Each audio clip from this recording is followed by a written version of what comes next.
Good morning. This is Anita for Arteza Art Supplies. Today we're going to talk about the color wheel. This is a very good thing for beginners to know because sometimes when you're mixing colors, you're not really sure how to arrive at a color. And if you're a beginner, you might not want to buy every single paint that's in the store. So it's good to know how to mix colors from other colors. So I'm going to talk a little bit today about the color wheel. Color wheels can be bought in stores and you can use them for reference, but you want to be able to figure it out without having a device. It's really very, very easy. If you draw a circle like this and you draw a triangle inside the circle, you'll be able to make a diagram of the three primary colors. An easy way to remember what they are is the yellow, which is at the top, is like the sun. Yellow is the lightest primary color. So I'm going to make a Y there. The other two primary colors are red and blue. So for my purposes, I like to put red on the right because it's easy for me to remember where it is. And blue, there's only one other place to put it, blue on the bottom. So blue is over here.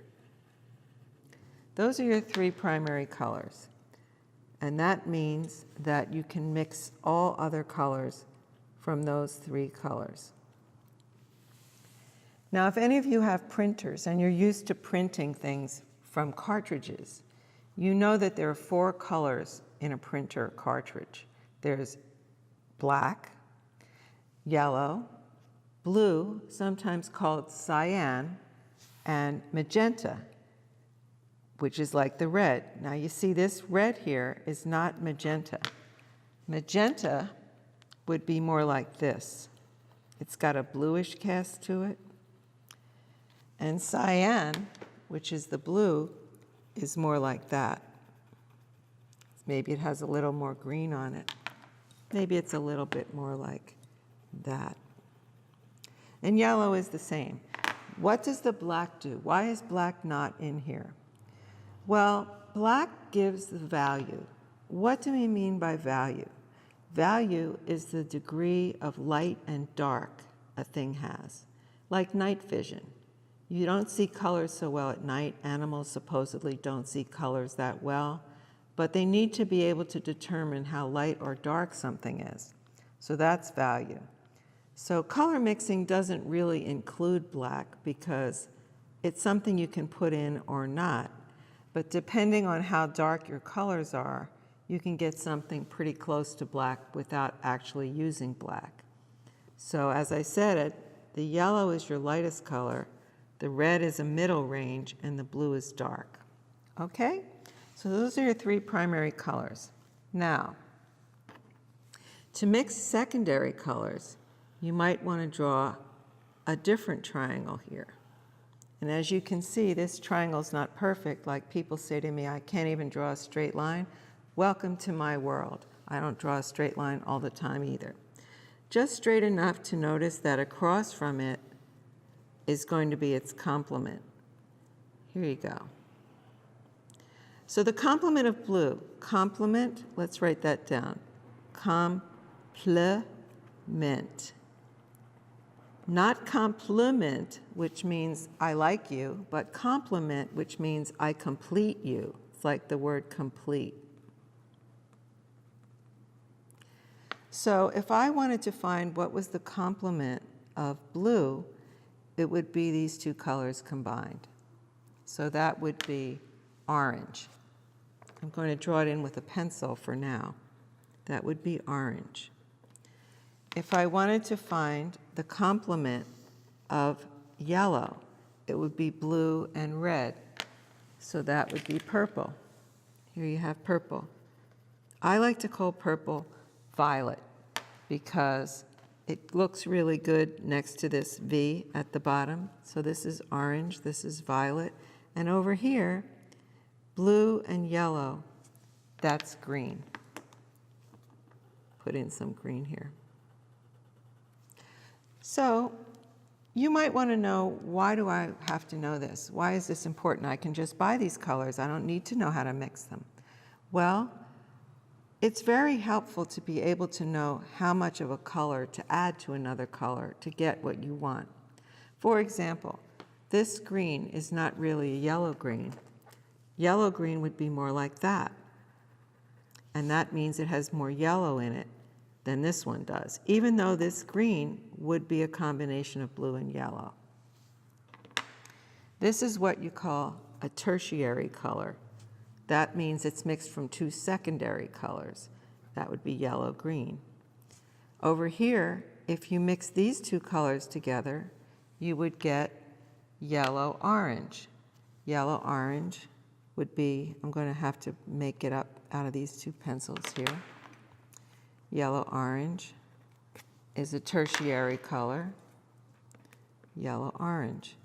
Over here, I have here green and blue together would be making blue-green, which is also a tertiary color, which would be maybe something like this.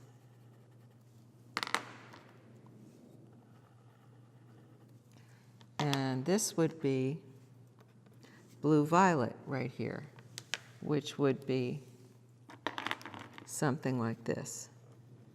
Blue-violet.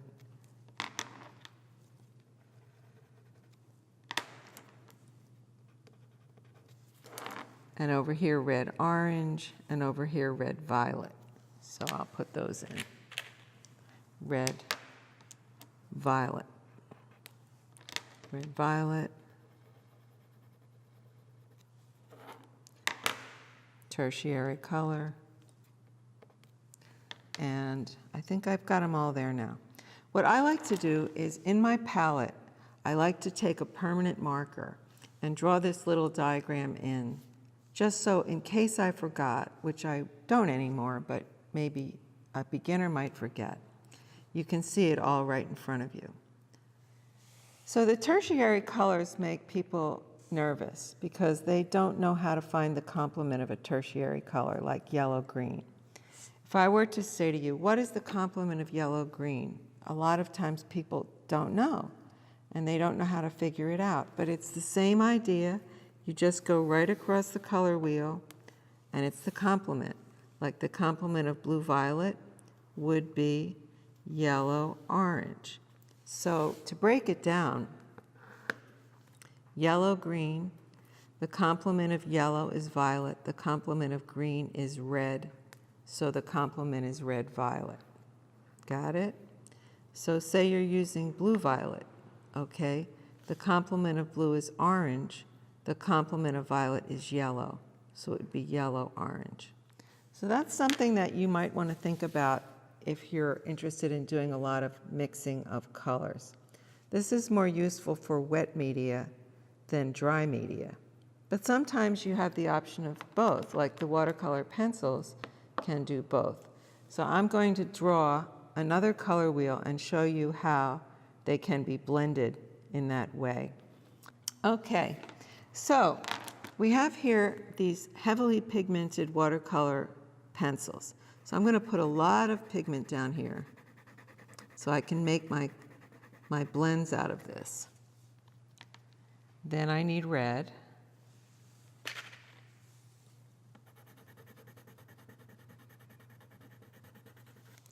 And blue. You can also do this with paint. I'm going to take some water and pull some of that color out like this. Rinse off my brush, pull some of this color out here like that. You can see where they mix, you'll get a green. Since I've used some of this up, I'm going to put a little more here. If I mix this and this, you can see the red is stronger than the blue. I'll get a purple. And if I mix the yellow and the red, That's right, I'll get orange. So I'm going to pull those around.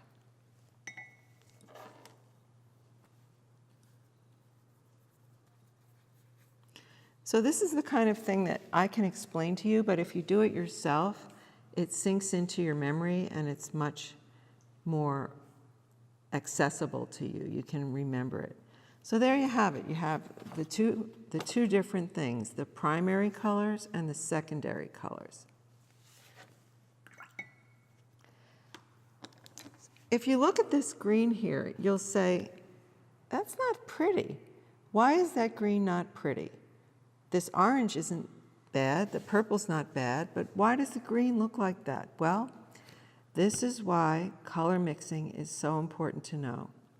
The yellow is pretty much a pure color, but this blue is almost purple. It has a little bit of purple in it, let's say a little bit of violet. So when you mix the violet with the yellow, they kill each other. They make each other dead. So in order to mix a good green from yellow, you have to use a blue that doesn't have purple in it. That's how you do it. So if I were to use this green here, I'll do this up here. There's a green that is not,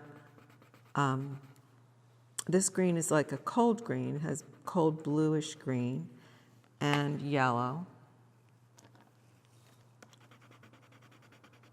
No purple in that. So I can mix them together and I'll get a pretty green, much prettier than that because there's no purple in here. I don't have a real true blue-green pencil, so I'd have to kind of make it up. But if I were to take something like this and add it to the pencil that's blue that has a little bit of the purple in it, I would get more like a blue-green, and I could mix that with the yellow and still get a pretty green. So that's something to think about when you're mixing colors. I'm going to go back to this for a minute. You want to be mixing from here when you're trying to get a pretty green. You don't want to be mixing from down here. Likewise, when you're mixing orange, you want to be mixing from here. You don't want to be mixing from down here, because these colors have some blue in them, and that'll just make the color dirty. And one of the things that you don't want to do is have color that's dirty. Everybody loves beautiful, clean colors. That's what I recommend, that you learn the color wheel thoroughly so that you won't run into things like that. Not that this isn't a useful color. It could be useful in the right place. Like if you combine this and this, you have one color that's grayed out and one color that's pure. It could look nice. You know, it could be a good thing for something. But in general, for mixing colors, you want to be sure that you're not contaminating it with its complement unless you want to gray it down. Okay, that's my little lesson for you today. I hope you'll try these Arteza woodless color pencils. They're a lot of fun to use, and I will see you soon.